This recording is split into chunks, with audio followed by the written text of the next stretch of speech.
Hello students, welcome to Dikshita technical classes. आज मैं आपको analysis of singly reinforced beam in एलिसन लिमिट स्टेट डिजाइन में मैं आपको analysis of singly reinforced beam समझाऊंगी कि जो सिंगली रेनफोर्स्ड बीम होता है उसका हम लिमिट स्टेट मेथड में कैसे एनालिसिस करते हैं। तो मैंने यहाँ पे उस लिमिट स्टेट सिंगली रेनफोर्स्ड का लिमिट स्टेट के लिए मैंने स्ट्रेन डायग्राम और स्ट्रेस डायग्राम तैयार कर लिया और उसको बाकी उसकी जो भी स्ट्रेस और स्ट्रेन की कंडीशंस थी वो मैंने यहाँ पे लिख दी है, जैसा कि आप देख सकते हैं। तो एनालिसिस करने के लिए सबसे पहले हमें फाइंड आउट करना होता है x2 और x1 की वैल्यू। तो इसको हम कैसे फाइंड आउट करते हैं, इस स्ट्रेन डायग्राम की सहायता से। जैसा कि मैं आपको यहाँ इनलार्ज करके दिखाना चाहूँगी, ये वाला पोर्शन जो ऊपर स्ट्रेन का जो वैल्यू है वो 0.0035 है और ये यहाँ तक, मतलब ये जो आपका स्ट्रेस डायग्राम है उसमें जो आपका स्ट्रेस डायग्राम बनता है वो यहाँ तक रेक्टेंगुलर बनता है, उसके बाद आपका पैराबोलिक बनता है। मैंने पहले भी बताया है क्लासरूम में, जब आपको मैंने पढ़ाया तो मैंने यहाँ तक बताया कि रेक्टेंगल होता है और ये स्ट्रेस ब्लॉक, ये आधा क्या होता है, रेक्टेंगल बनता है और आधा पैराबोलिक बनता है।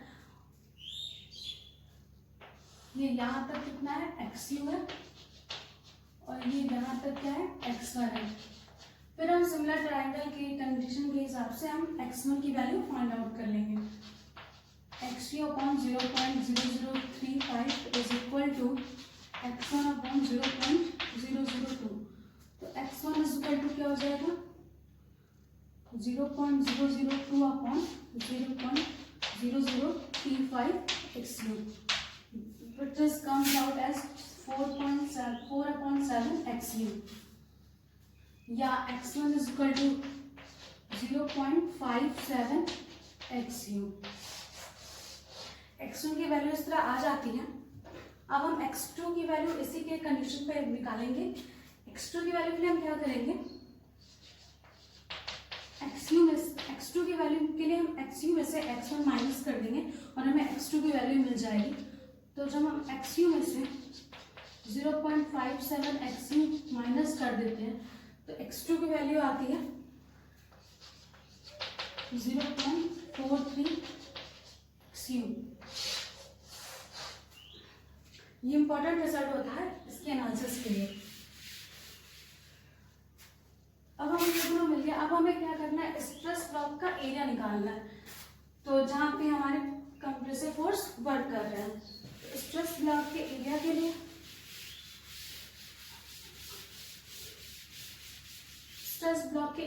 हम क्या करेंगे, हम टोटल स्ट्रेस मतलब टोटल एरिया निकालेंगे स्ट्रेस ब्लॉक का। तो क्या हो जाता है कि सपोज ये A1 और ये A2 है, टोटल एरिया हो जाएगा A1 प्लस A2। और स्ट्रेस ब्लॉक अगर हम पैराबोलिक के एरिया की माने तो पैराबोलिक का एरिया होता है ये B ये H, तो पैराबोलिक का एरिया होता है 2/3 BH। तो उसके अकॉर्डिंग यहाँ पर पैराबोला वाले स्ट्रेस ब्लॉक का, पैराबोलिक स्ट्रेस ब्लॉक का जब हम एरिया निकालेंगे तो ये कितना होगा, 2/3 इंटू B कितना है यहाँ पे 0.45 FCK into 0.45 FCK into H की कंडीशन क्या है यहाँ पे X1 है इंटू X1 प्लस, अब हमको A2 का निकालना है। A2 रेक्टेंगल है तो इसका क्या होगा, बेस इंटू हाइट, तो ये कितना होगा 0.45 FCK इंटू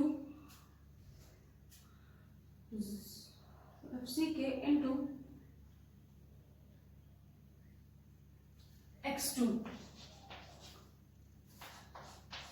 तो यहाँ से टोटल एरिया जो हमारा वो कितना हो जाएगा 0.36 FCK इंटू XU, क्योंकि हम यहाँ X1 और X2 की वैल्यू क्या कर देते हैं, जो हमने पिछला निकाला था वहां वो पुट कर देते हैं, तो जिससे हमें टोटल स्ट्रेस ब्लॉक की जो एरिया है वो मालूम हो जाती है।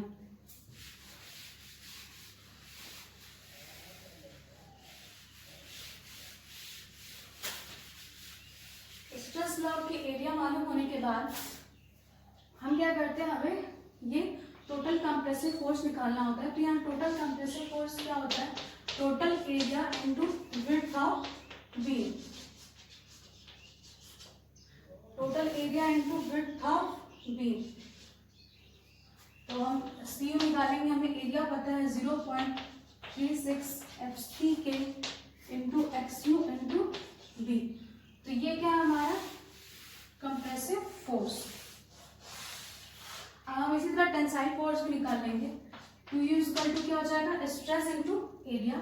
तो स्ट्रेस यहाँ का कितना है 0.87 FY, और यहाँ स्टील के टेंशन फोर्स के लिए जो हम क्या करते हैं, स्टील का एरिया लेते हैं। तो हमेशा क्या हो जाएगा, TU equal to 0.87 FY into AST। तो हमने CU और TU निकाल लिया, यानी कंप्रेसिव फोर्स और टेंसाइल फोर्स दोनों की वैल्यू निकाल ली। अब हमारे पास सबसे इम्पोर्टेंट है, हमें लीवर आर्म इसका फाइंड आउट करना है। तो लीवर आर्म फाइंड आउट करने के लिए हमें क्या करना होगा, हमें CU से लेकर TU तक की डिस्टेंस याद करनी होगी, जो भी होगी। तो ये हमारा क्या होता है, लीवर आर्म, यानी vertical distance between compressive force and tensile force, that is lever arm. तो मैं ये डिस्टेंस निकालने के लिए हम क्या करेंगे, एक बार फिर से ये फिगर को एनलार्ज करते हैं।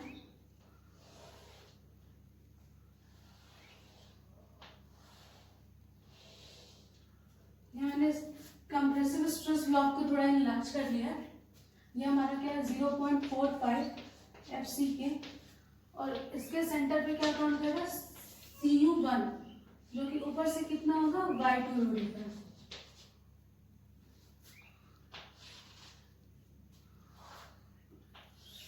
इसके सेंटर पे क्या काम करेगा CU2, जो कि ऊपर से कितनी दूरी पर होगा Y1 दूरी पर। तो इस तरह इन सब का जो रिजल्टेंट होगा CU ऊपर से y बार दूरी पे होगा, और जिसकी वैल्यू हमने फाइंड आउट कर वैगनान थ्योरम से निकालेंगे।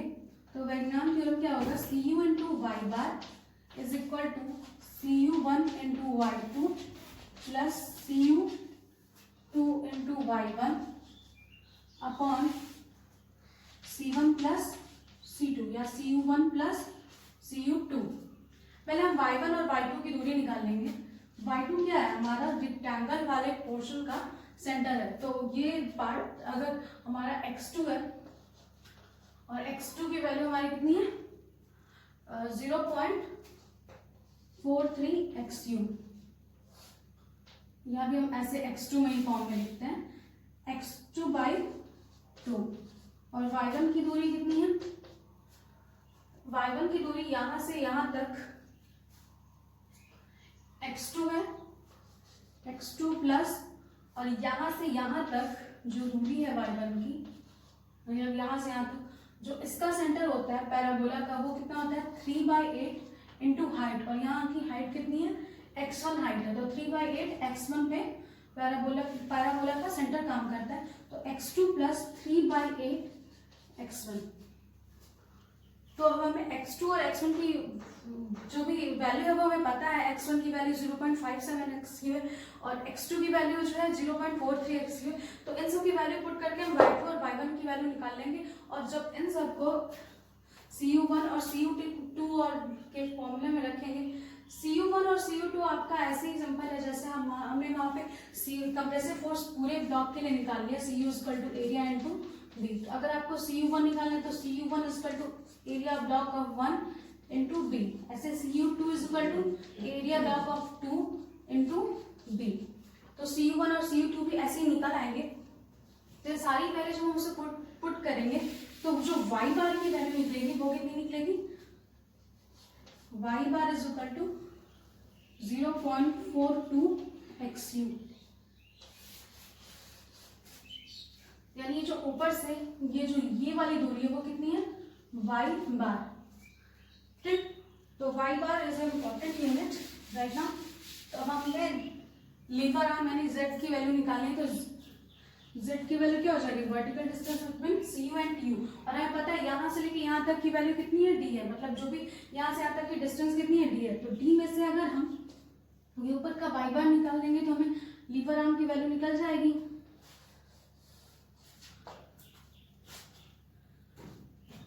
तो lever arm is equal to Z is equal to D minus 0.42 XU।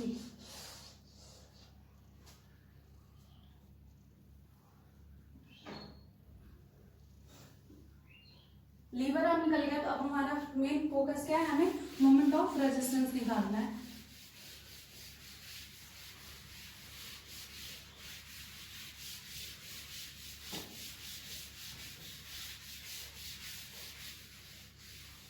Moment of resistance निकालने के लिए क्या होता है, MU इक्वल टू CU और TU इंटू लीवर आर्म यानी कि जेड। तो हम एक बार कंप्रेसिव फोर्स के लिए निकाल लेते हैं। तो MU C is equal to CU की वैल्यू कितनी थी 0.36 XU 0.36 FCK into XU into B और जेड की वैल्यू कितनी आई है D माइनस 0.42 XU। ये हमारी कंप्रेसिव फोर्स के लिए मोमेंट ऑफ रेजिस्टेंस का फॉर्मूला हो गया। और टेंसाइल फोर्स के लिए MUT is equal to TU into Z. तो TU की वैल्यू हमारी कितनी आती है 0.87 FY AST और जेड की वैल्यू हमारी सेम ही है D माइनस 0.42 XU। तो हमने यहाँ मोमेंट ऑफ रेजिस्टेंस का फॉर्मूला भी निकाल लिया।